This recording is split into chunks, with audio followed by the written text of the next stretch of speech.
So my favourite aspect of working at the Little Tern colony, I think just every year, just hearing that sound as those first few birds start to arrive on the beach, it just kind of takes me back to all the previous years I've been in various tern colonies. That these tiny little birds that are only half the size of a blackbird make such huge journeys, picking this quiet little spot on Kilcoole beach to raise their chicks, raise their young. You know, it's a tough life, but some of them will live to 10, even 20 years old. They're just amazing birds, and I think, you know, I think a lot of people when they're walking by and start to hear that sound again, even if they're not bird watchers per se, it brings you to kind of a special place in your head, you know.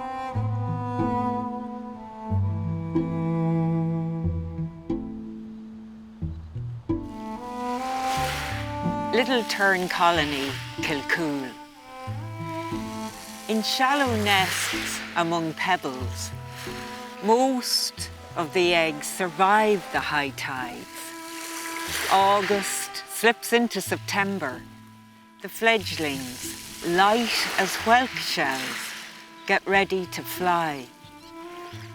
The sun and stars will guide them, and though they'll be hungry, thirsty, cold, the Earth's magnetic field will pulse in their hearts like hope.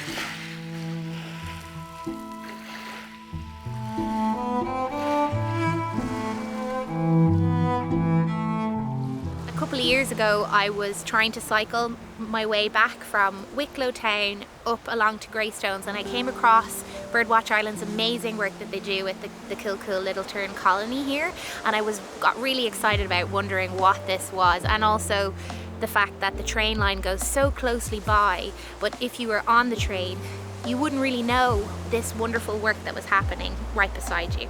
So this project is kind of a culmination of that, using creativity to tell the story of the Little Terns. Marie reached out to me to ask me to be involved in this project. My background is environmental education and sculpture, so for me it was a no-brainer. I just really wanted to be involved from the get-go.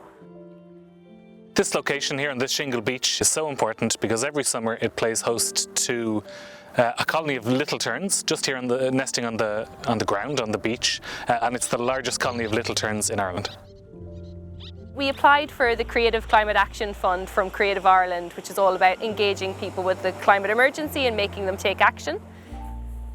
The train line that goes from Dublin to Rosslare goes right by the Little Tern colony. So reaching out to BirdWatch Ireland and Irish Rail was really the perfect next step for us.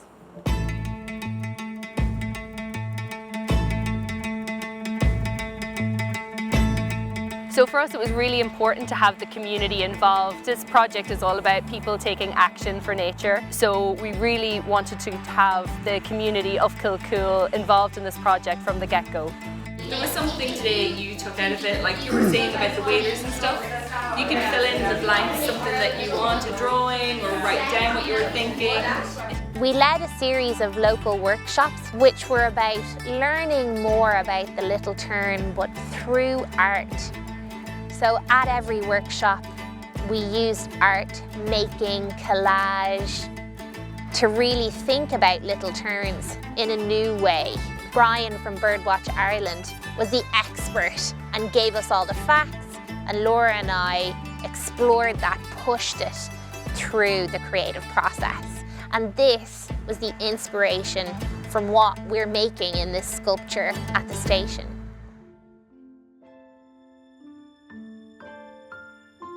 We're going to be sensing this place, and this is giving ourselves a space to reconsider the walk by drawing our attention to our senses. So the first prompt is sight. What do I see? Look with fresh eyes. Consider how we observe this space, and also how the Little Terns see it differently, their bird's eye view. My highlight was the visit to the Little Tern colony.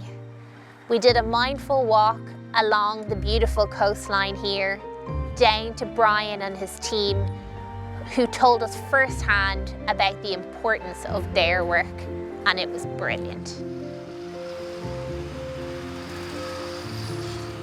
This is a National Parks and Wildlife Service project.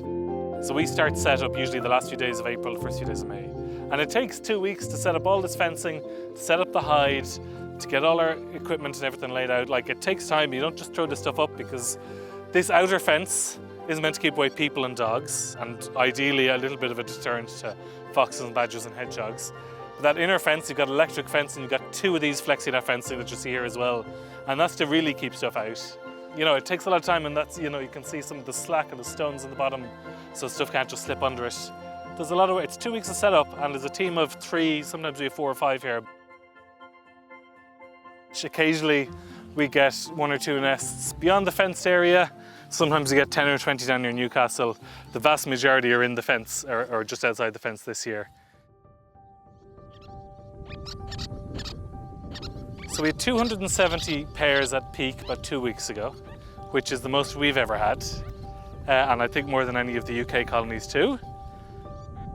And everything was going really, really well when I was talking to you last week. Everything was going perfectly. We didn't have any big impacts. Nothing too bad was happening. Between Tuesday morning and Tuesday evening, we had a hooded crow that was feeding chicks. And over the course of the day, before we could address the issue, it took 49 Little Tern chicks in one single day. So that unfortunately goes to show you the impact that predators can have.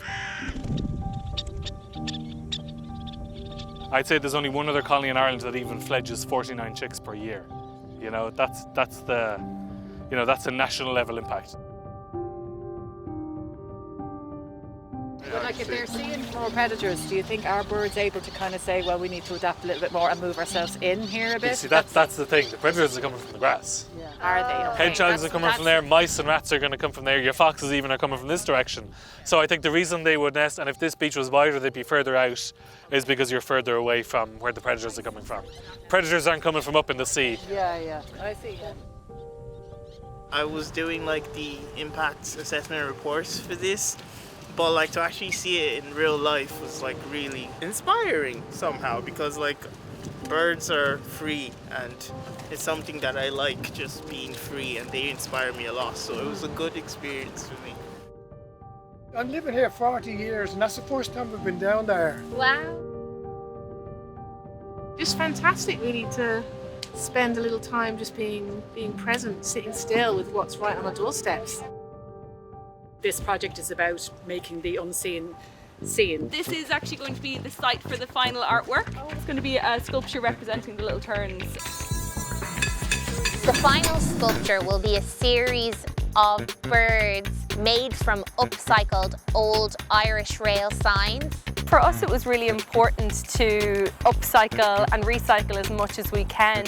Part of this project is participation, and actually one of the sessions we did was cardboard cutouts of the birds. We initially were going to make the Little Terns be about the size of an actual Little Tern, which is quite small, and we realised quite quickly that actually that size was going to be too small. So we went from a size like this to this size now. It was just great. As an artist, you're always looking for ways to extend your practice and to learn new skills. So getting to do things like using CAD to plot out the final placement of the artwork, to going to a forge and doing some blacksmithing and using CNC machinery was just amazing. We were 2 crazy ladies working with angle grinders and let loose with welding material. We had a great time. We also then went over to Irish Rail's headquarters, where we had talks on Irish Rail's sustainability plan, about Creative Ireland's action plan as well. And I think that really brought to people's mind the wider implications of this project. With the Creative Climate Action Fund, we're hoping that people will be encouraged to be creative and to take the next step for climate action.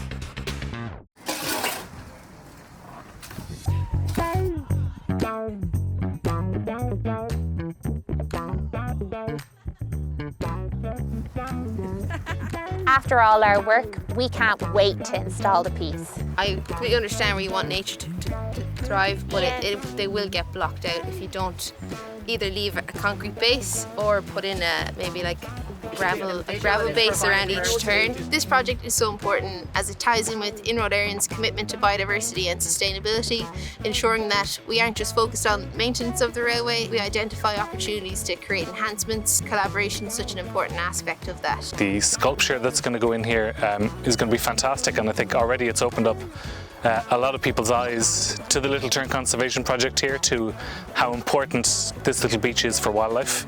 It's been amazing being down here today with Irish Rail's chief civil engineers, bringing something that we had drawn up months ago on a piece of paper, and them coming in, their crew coming down and putting it all in place was just fantastic. Ourselves and Irish Rail are just so excited for the launch to finally happen, for people to see this piece.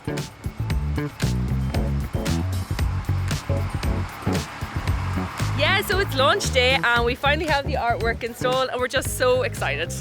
Yay!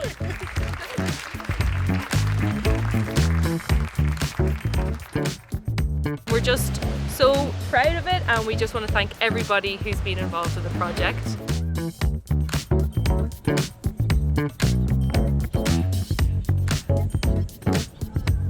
There's a lot of negativity out there about biodiversity loss and things like that, but I think this project is an important reminder that these projects can be successful. It's great when it works, and this can be the template for other projects elsewhere. Tern the Tide!